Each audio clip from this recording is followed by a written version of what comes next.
Kejadian pasal 9. Perjanjian Allah dengan Nuh.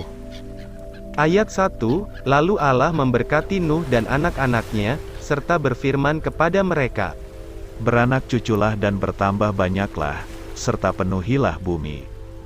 Akan takut dan akan gentar kepadamu segala binatang di bumi, dan segala burung di udara, segala yang bergerak di muka bumi dan segala ikan di laut, ke dalam tanganmulah semuanya itu diserahkan. Segala yang bergerak, yang hidup, akan menjadi makananmu. Aku telah memberikan semuanya itu kepadamu seperti juga tumbuh-tumbuhan hijau. Hanya daging yang masih ada nyawanya, yakni darahnya, janganlah kamu makan.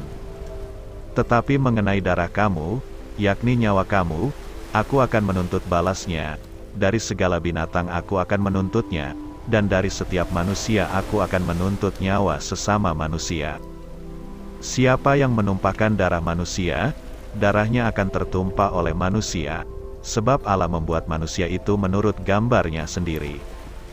Dan kamu, beranak cuculah dan bertambah banyak, sehingga tak terbilang jumlahmu di atas bumi, ya, bertambah banyaklah di atasnya. Berfirmanlah Allah kepada Nuh, dan kepada anak-anaknya yang bersama-sama dengan dia.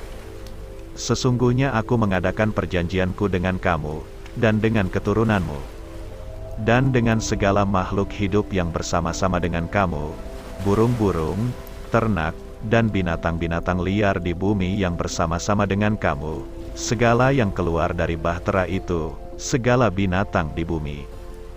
Maka kuadakan perjanjianku dengan kamu, bahwa sejak ini tidak ada yang hidup yang akan dilenyapkan oleh air bah lagi, dan tidak akan ada lagi air bah untuk memusnahkan bumi. Dan Allah berfirman, Inilah tanda perjanjian yang kuadakan antara aku dan kamu serta segala makhluk yang hidup, yang bersama-sama dengan kamu, turun-temurun, untuk selama-lamanya. Busurku kutaruh di awan, supaya itu menjadi tanda perjanjian antara aku dan bumi. Apabila kemudian kudatangkan awan di atas bumi, dan busur itu tampak di awan, maka aku akan mengingat perjanjianku, yang telah ada antara aku dan kamu serta segala makhluk yang hidup, segala yang bernyawa, sehingga segenap air tidak lagi menjadi air bah untuk memusnahkan segala yang hidup. Jika busur itu ada di awan, maka aku akan melihatnya, sehingga aku mengingat perjanjianku yang kekal antara Allah dan segala makhluk yang hidup, segala makhluk yang ada di bumi. Berfirmanlah Allah kepada Nuh, Inilah tanda perjanjian yang kuadakan antara aku dan segala makhluk yang ada di bumi. Anak-anak Nuh yang keluar dari bahtera ialah Sem, Ham dan Yafet.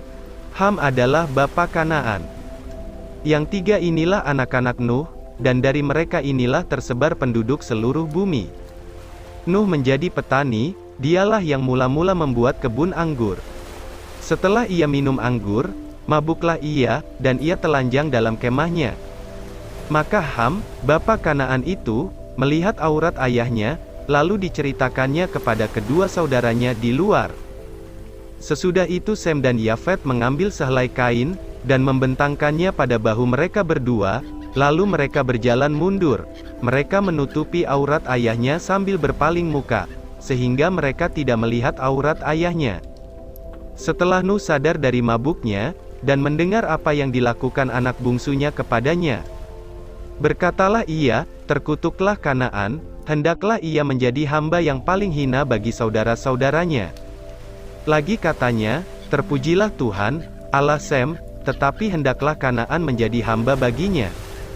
Allah meluaskan kiranya tempat kediaman Yafet, dan hendaklah ia tinggal dalam kemah-kemah Sem, tetapi hendaklah Kanaan menjadi hamba baginya.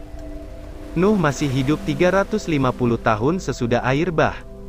Jadi Nuh mencapai umur 950 tahun, lalu ia mati.